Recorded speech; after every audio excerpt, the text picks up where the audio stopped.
Alhamdulillah, wa kafa, wa salatu wa salam ala nabiyina al-Mustafa. Nous commençons notre jeûne du mois de Ramadan cette année dans le confinement.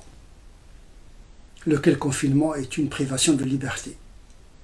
C'est une épreuve non choisie.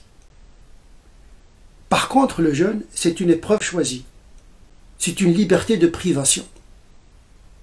Choisir de ne pas manger, de ne pas boire, de ne pas avoir une jouissance sexuelle depuis l'aube jusqu'au coucher du soleil, c'est une liberté de privation.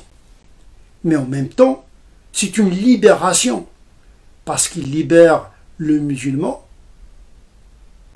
de ses désirs excessifs en matière de consommation.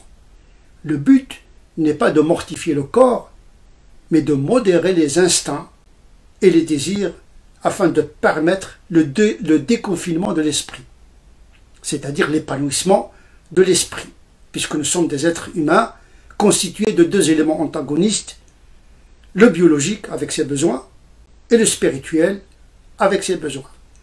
Plus on nourrit le corps, plus l'esprit s'affaiblit et vice-versa, disent les mystiques. Donc il faut trouver le juste équilibre.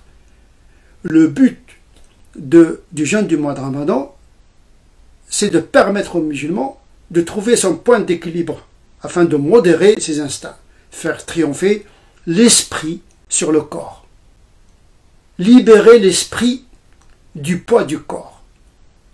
Mais bien sûr, il faut prendre en considération les limites du corps. Il ne s'agit pas de mortifier le corps pour permettre une quelconque expérience spirituelle qui pourrait se répercuter négativement sur l'esprit, puisque l'esprit dépend du corps d'une certaine manière. Donc il y a une intrication entre l'esprit et le corps, mais à un moment donné, il faut donner une chance à l'esprit de vivre épanoui par rapport au poids de la consommation sous lequel nous vivons de plus en plus dans nos sociétés de consommation.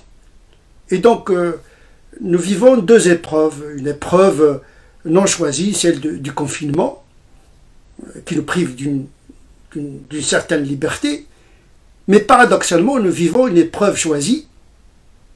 Nous choisissons librement de nous priver de la nourriture pour nous libérer de nous-mêmes d'une certaine manière. Et c'est à chaque musulman de trouver son juste équilibre. Comment permettre à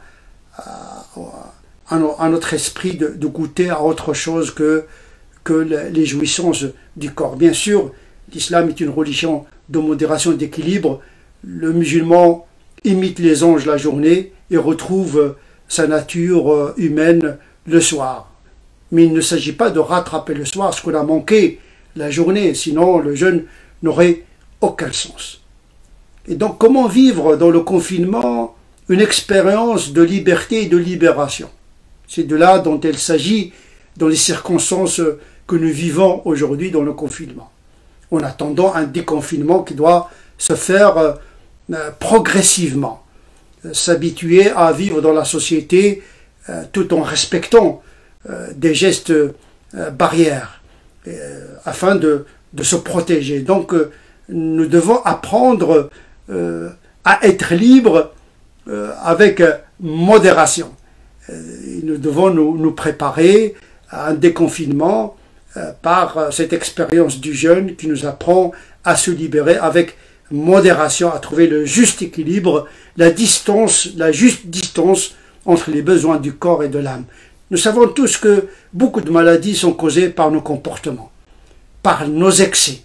Le jeûne répond à cette démesure par une proposition de libération avec modération. Beaucoup de maladies sont causées par un excès de consommation alimentaire, sexuelle. Et le jeûne nous apprend par sa thérapie une forme de modération tout simplement. L'adl, la justesse, la justice, trouver le point d'équilibre entre les besoins de l'esprit et les besoins du corps. Donc il ne faudrait pas oublier ce sens du jeûne dans le confinement qui ne durera pas tout le temps, heureusement, Il faut apprendre aujourd'hui à vivre cette expérience du jeûne dans ces circonstances qui sont difficiles pour beaucoup de musulmans, qui ne travaillent pas, qui sont dans la promiscuité, dans les appartements. Et donc, il faut échapper à ce piège de la tension que certains musulmans pourraient vivre dans ce moment difficile. Éviter les violences, éviter les tensions par le jeûne qui non seulement une privation de la nourriture, mais également une résistance contre la violence, l'agressivité. Il n'y a pas que le jeûne de la nourriture, il y a le jeûne moral également qui consiste à pardonner, à patienter. C'est un exercice que nous apprend le jeûne.